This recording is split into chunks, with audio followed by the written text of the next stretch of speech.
Heads up.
I saw a picture of this. Yeah.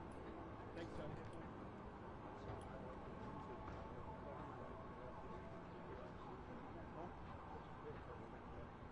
Yeah.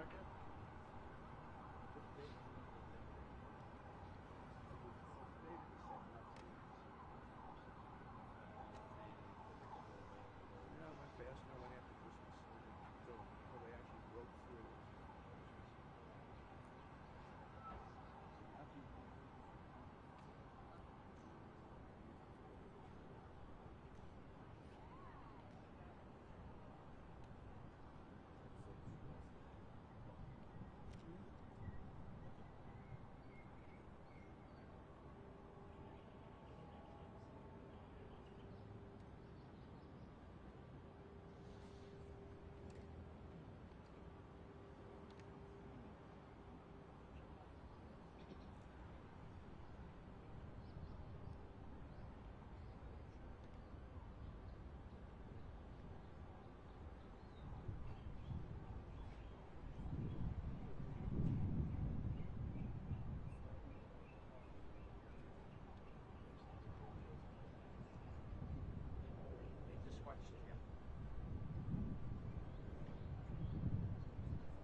Hello, everybody.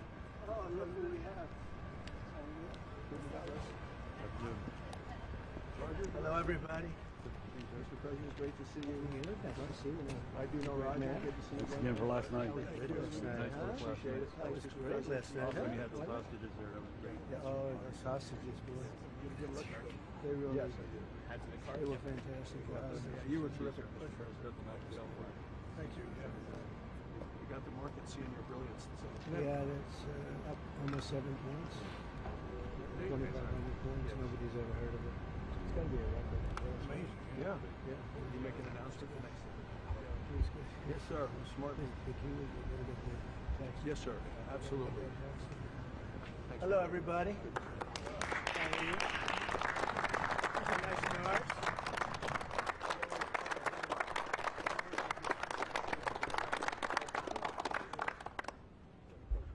Is this the car?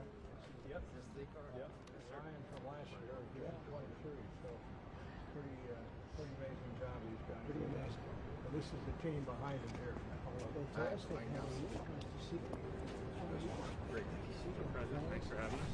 Thanks for having us. Congratulations. Thank you. We had to do it. Somebody had to do it, right?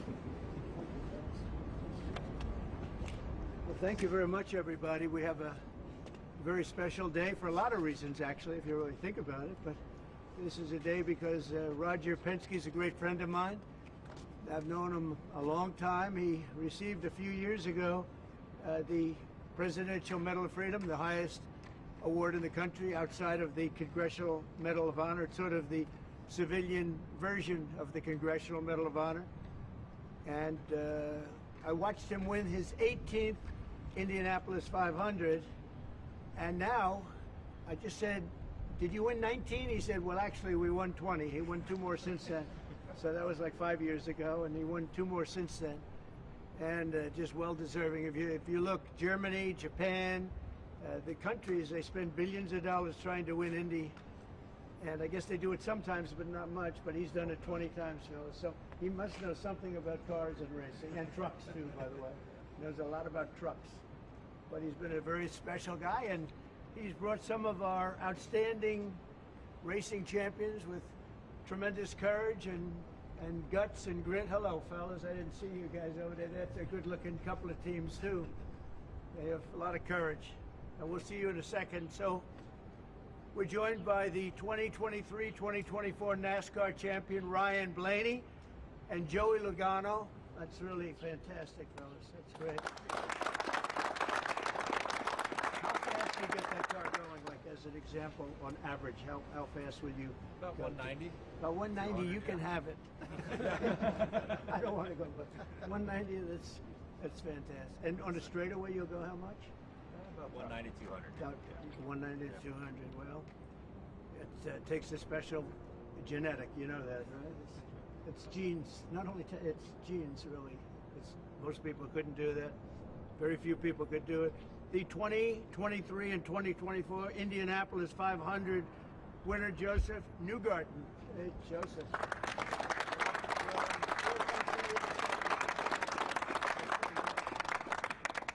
And the 2025 champions of the 24 Hours of Daytona, Felipe Nasser, Nick Tandy, and Lawrence Ventura. Thank you, fellas.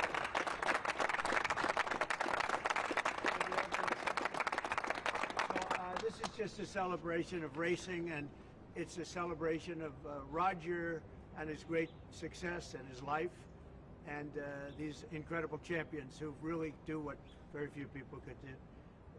Mentally, psychologically, it's a big factor here, like it is in all sports, really, but you need a great physical ability. People that do this, they don't realize what great athletes they are. It's just not the car.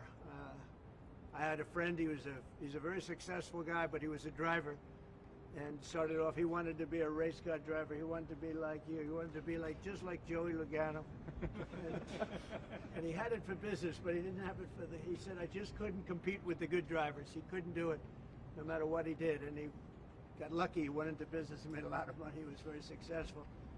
But he said, I couldn't press the accelerator down all the way, and the best drivers could. So there was just a difference. It was really, I never forgot that story. But these are great champions, and it's a great sport.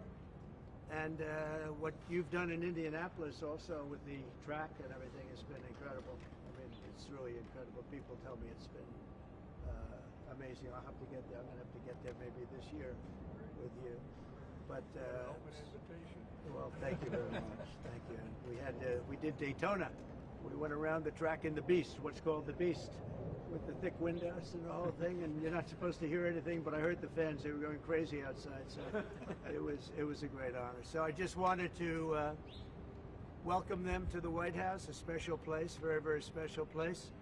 And we love champions, and these are the greatest champions in the world. These are the greatest champions in racing, and it's an honor to have you all. And thank you very much, all of you. Thank you very much. I wouldn't ride in that thing if you paid it. How fast will that go? 240 plus. 240. Yeah. That's unbelievable. Weapon. Two-time winner of the Indianapolis 500, consecutively, right? Yes, sir. So what the hell are you doing? What do you eat?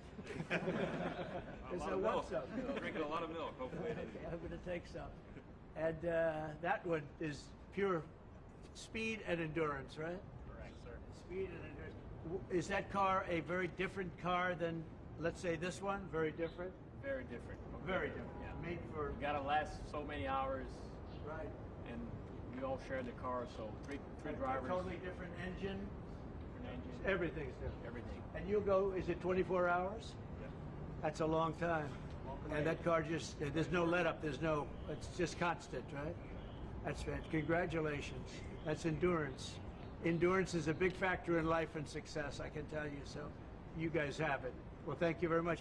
Would you like to ask Roger or any of these champions any questions while we're here? Yeah. You started the morning saying be cool, and Be just a cool. few hours later, there was a pause put in on the tariffs. Can you walk us through what you were thinking about why you decided to put a 90-day pause? Well, I thought that people were jumping a little bit out of line. They were getting yippy, you know? They were getting a little bit yippy, a little bit afraid, unlike these champions, because we have a big job to do. No other president would have done what I did. No other president. I know the presidents, they wouldn't have done it. And it had to be done. What was happening to us on trade, not only with, you know, if you look at it, not only with China, but China was by far the biggest abuser in history, and others also, but somebody had to do it. They had to stop because it was not sustainable. Last year, China made $1 trillion off trade with the United States. That's not right. And now I've reversed it. It's for a short period of time, but we made $2 billion. We're making now $2 billion a day. And somebody had to do it. Roger actually said it. Charles Schwab was here a little while ago, one of the great financial people, and he said he's been waiting for 40 years for somebody to do what I did over the last month. And if you didn't do it, you wouldn't have a country. It wouldn't be sustainable. So I'm honored to have done it. And, you know, look, nothing's over yet, but we have a tremendous amount of spirit from other countries, including China. China wants to make a deal. They just don't know how quite to go about it. You know, it's one of those things they don't know how quite. They're proud people. And President Xi's a proud man. I know him very well. And they don't know quite how to go about it, but they'll figure it out. They're in the process of figuring it out, but they want to make a deal. And we have many other countries, as you know, many more than 75, and they all want to come, and they want to come here, or they'll go to Commerce, or they'll go to Treasury. We have our great senators here and congressmen. They'll call John, they'll do somebody, they'll go through somebody, but they're all calling, how do we do this? They all want to make a deal. Somebody had to do what we did, and I did a 90-day pause for the people that didn't retaliate, because I told them if you retaliate, we're going to double it. And that's what I did with China, because they did retaliate. So we'll see how it all works out. I think it's going to work out amazing. I think that our country is going to be at the end of a year or shorter, but I think we're going to have something that nobody would have dreamt possible. A man like Roger Penske, I don't want to get him in trouble with China, so I won't, but he would know that you have to, someday you have to cut the bow and you have to do what you have to do, right, Roger? And that's what I did, and I'm very happy to have done it. Mr. President, Was there anyone the Prime Minister of Greece just told Breitbart's Matt Boyle that he thinks absolutely the European Union and the United States could work out a trade deal that's win-win and, quote, mutually beneficial to both sides. I agree. What do you think about the Prime Minister's comments, and do you think a deal could be struck with the European Union? First of all, I know him, he's a good man, and I appreciate his comments. Yeah, a deal could be made with every one of them. A deal's going to be made with China. A deal's going to be made with every one of them. And there'll be fair deals. I just want fair. They will be fair deals for everybody. But they weren't fair to the United States. They were sucking us dry, and you can't do that. You know, we have $36 trillion of debt for a reason. We don't have it there for fun. They have it for a reason. And people took advantage of our country, and they ripped us off for decades. I've been thinking about this for decades. If you ever saw me on television, I was young like these guys. And it was a good old days, I'll tell you, Roger. But I was like these guys, young, and I was talking about it. Nothing changed, and nothing was done about it. Then I did it. In my first term, I did it, and did it well. We took in hundreds of billions of dollars from China and others, and I started the process, but then we had to fix up from the COVID mess caused by China. We had to fix up from that, and we did a good job of doing it. And when we handed back the reins after a rigged election, and when we handed back the reins, the stock market was higher than it was before COVID coming in. So, you know, we did a great job, but we didn't have time to do the big thing, which we're doing now. And it's, you know, it's like a patient is sick, you have to do surgery. A patient is very, very sick. And Joe Biden handed us over a country that was in very serious trouble, economically and in every other way. They let China run away with things. They let other countries run away with things. And maybe worst of all, in a certain way, is what they did at the border. We had people pouring into our country by the millions. Many of them were murderers and drug lords and thieves and people from prisons from all over the world. And there were people from mental institutions, insane asylums. They were taking their mentally insane and they were dumping them into our country. And I'll tell you, Tom Homan and Kristi Noem are doing a fantastic job in removing them. And now the courts, the Supreme Court just gave us numerous good rulings where we have to be able to get them out. You had other judges trying to take over the system.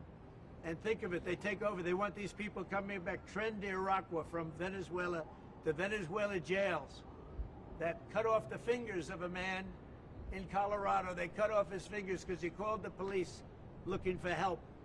They said, "Did you call the police?" He said, "Yes, I did." "Put your hand down," and they cut off the fingers. This is what they want to bring these people back now. And I want to thank the president of El Salvador for the job he's done, because that's the way it has to be done. And it's too bad. Yeah, please. Chuck Schumer and Nancy Pelosi, they've been talking about tariffs for decades. How come when these Democrat elites want tariffs, everything's hunky-dory, but when President Trump wants tariffs, all hell breaks loose? Do you see this double standard? I love this guy, whoever the hell that is.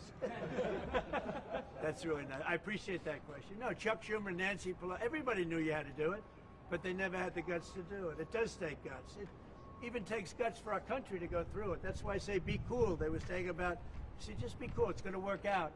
It's going to work out, and it's working out. I can tell you, working out maybe faster than I thought. But I said it's going to take a little conditioning. It's a transition to. It's really, I think it's a transition to greatness. It's going to be greatness. Our country is going to be. There'll be nothing like it, and people investing in our country, they're going to do better than they've ever done before. We have more car manufacturers, Roger, coming into our country now. Speaking of cars. We've never seen anything like it. And they're coming in because of the election, but they're coming in because of the tariffs, because they don't want to pay 25 or 50 or whatever it may be. They don't want to pay that. They can't pay that. We had 3 cancellations in Mexico, building a plant. They're all coming into the United States. Canada, they're coming in. From China, they're coming in from everywhere.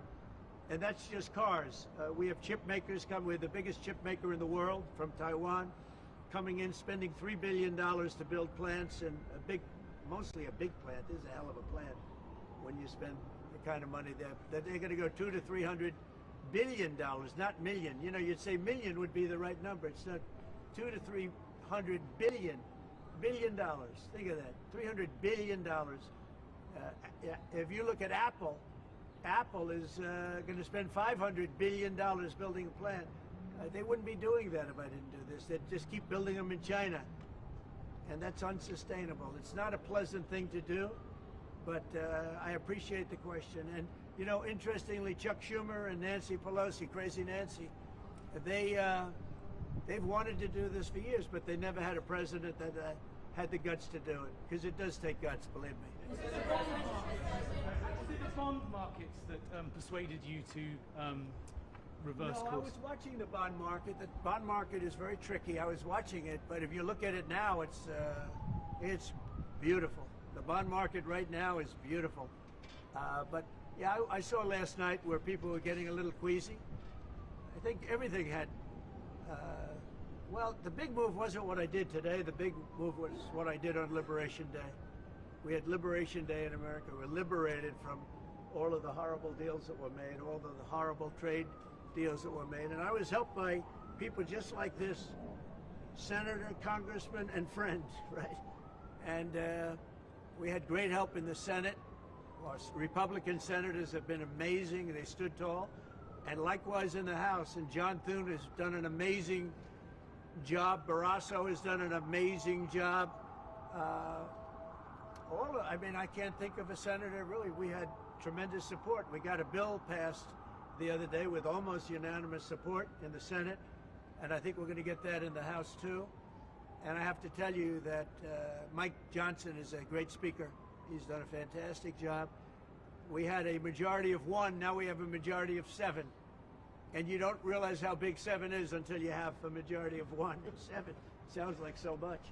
But we're doing well. But Mike Johnson and John Thune have done a really great job. Mr. President, was there anyone who influenced your decision? Did you speak with anyone? You know, Jamie Dimon? Did you speak with anyone? Well, I watched Jamie Dimon on Maria Bartiromo's show this morning, and he was very good. He said that actually made the statement to effect that something had to be done with the tariffs and trade. He said that. He said, look, you know, at some point, but he said something has to be done with tariffs and trade.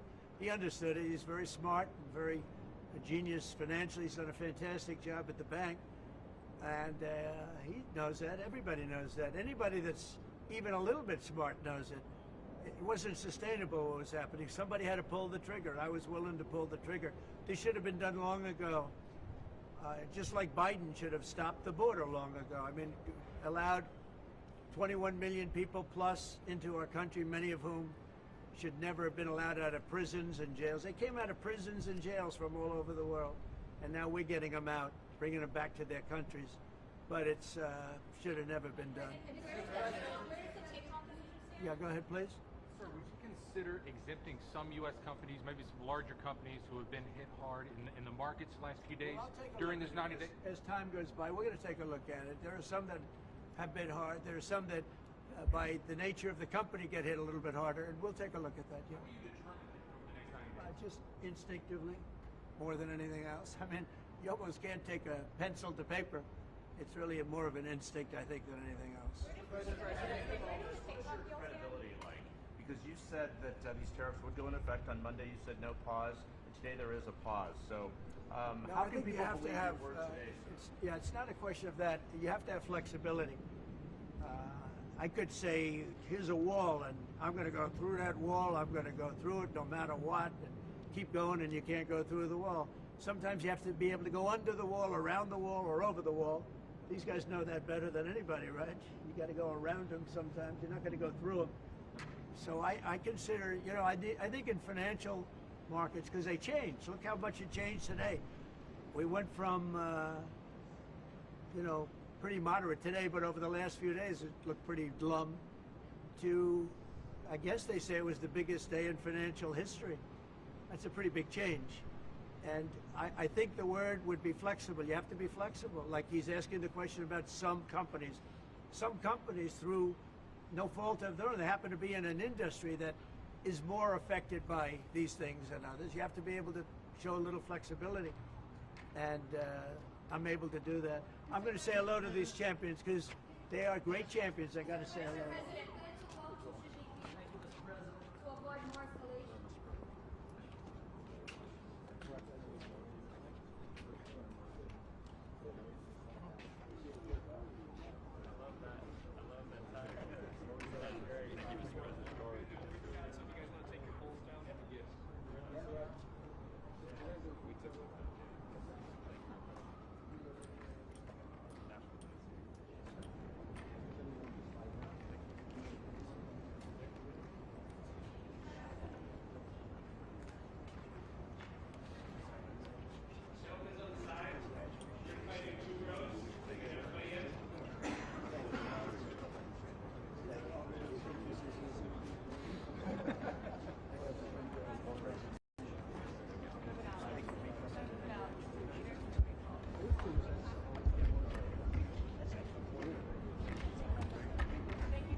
So we're going to do